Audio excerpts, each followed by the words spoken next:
हाय, तो इस वीडियो में हम बात करेंगे थायराइड स्टिमुलेटिंग हार्मोन की। थायराइड स्टिमुलेटिंग हार्मोन क्या होता है, वो किस तरह से काम करता है। थायराइड स्टिमुलेटिंग हार्मोन क्या करता है, हमारी थायराइड ग्लैंड को स्टिमुलेट करता है, जिससे हमारी थायराइड ग्लैंड रिलीज़ करती है T3 T4 in the blood. तो देखते हैं थायराइड स्टिमुलेटिंग हार्मोन का सिंथेसिस कैसे होता है। ये हमारा हाइपोथैलेमस है। हाइपोथैलेमस में एक न्यूक्लियस प्रेजेंट है जिसे कहते हैं पैरावेंट्रिकुलर न्यूक्लियस। ये वाला जो न्यूक्लियस है इसे कहते हैं पैरावेंट्रिकुलर न्यूक्लियस। इस पैरावेंट्रिकुलर न्यूक्लियस में न्यूरॉन्स प्रेजेंट हैं जिन्हें कहते हैं पर्वोसेल्युलर न्यूरॉन। ये वाले जो न्यूरॉन हैं इनको कहते हैं पर्वोसेल्युलर न्यूरॉन।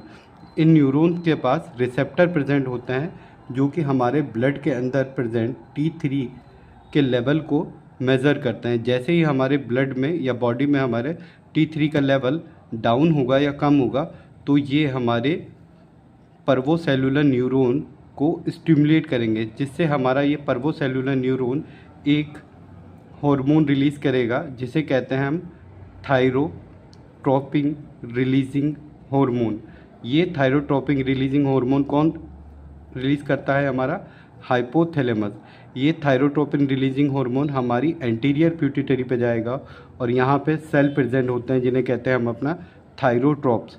ये थायरोट्रॉप्स को स्टिमुलेट करेगा जिससे हमारे जो थायरोट्रॉप्स होंगे वो रिलीज़ करेंगे थायराइड स्टिमुलेटिंग हार्मोन। और कहाँ रिलीज़ करेंगे, ब्लड में।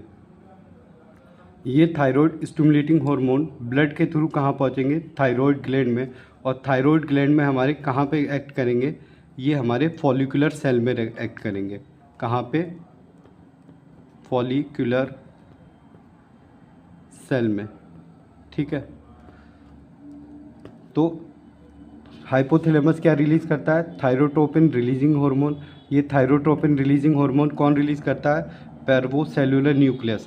और ये थायरोट्रोपिन रिलीजिंग हार्मोन क्या करते हैं, थायरोट्रॉप्स जो कि एंटीरियर पिट्यूटरी में प्रेजेंट है उन्हें स्टिमुलेट करते हैं। और वो थायरोट्रॉप्स क्या करते हैं, थायराइड स्टिमुलेटिंग हार्मोन रिलीज़ करते हैं। ये थायराइड स्टिमुलेटिंग हार्मोन कहाँ एक्ट करेंगे, थायराइड ग्लैंड में।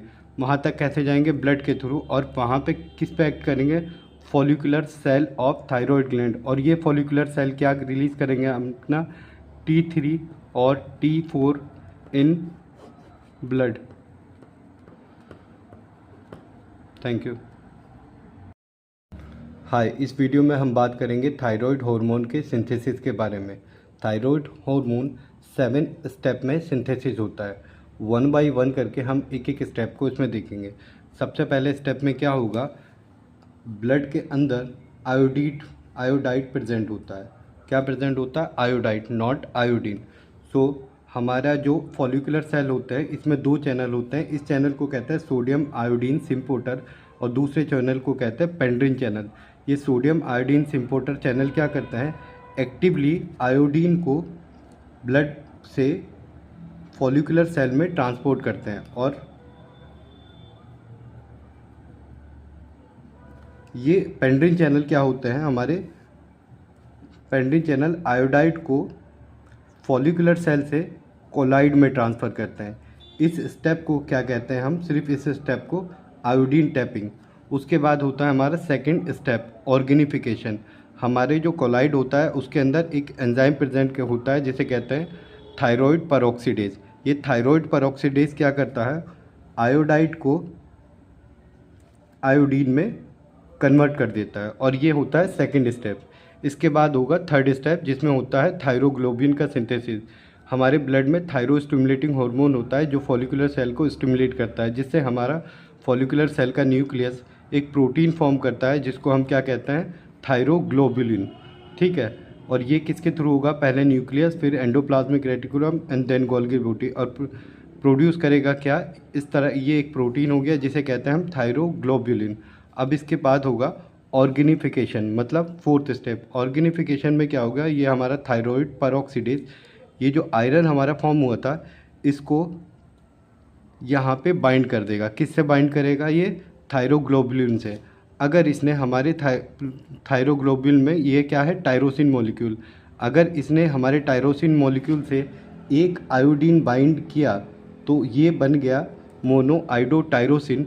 अगर इसने 2 आयोडीन बाइंड किए तो ये बन गया हमारा डाई आइडो टायरोसिन।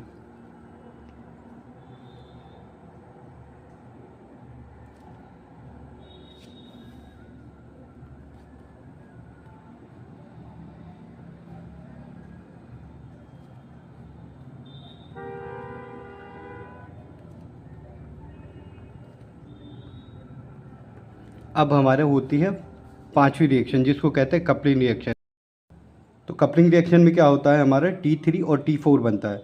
जब दो आइडोटायरोसिन आपस में कंबाइन करते हैं तो बनता है T4। जब एक मोनो आइडोटायरोसिन कंबाइन करेगा डाई आइडोटायरोसिन से तो ये बनेगा T3। ये इसी फॉर्म में कंबाइन थायरोग्लोबिन से कंबाइन फॉर्म में चले जाएंगे हमारा फॉलिकुलर सेल में। फॉलिकुलर सेल में जाने के बाद हमारे यहाँ पे प्रेजेंट होते हैं लाइजोजाइम एंजाइम।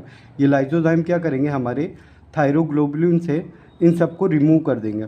और उसके बाद हमारे फॉलिकुलर सेल में क्या रिलीज़ हो जाएगा, DIT DMIT T3 T4। और DIT MIT वापस हमारे कोलाइड में चला जाएगा, जिससे वापस से ये फॉर्म हो जाएगा। और T3 T4 हमारे रिलीज़ हो जाएंगे ब्लड के अंदर, जिससे क्या होगा, ये हमारे अलग अलग ऑर्गन के ऊपर चले जाएंगे और वहाँ पे जाके एक्ट करेंगे।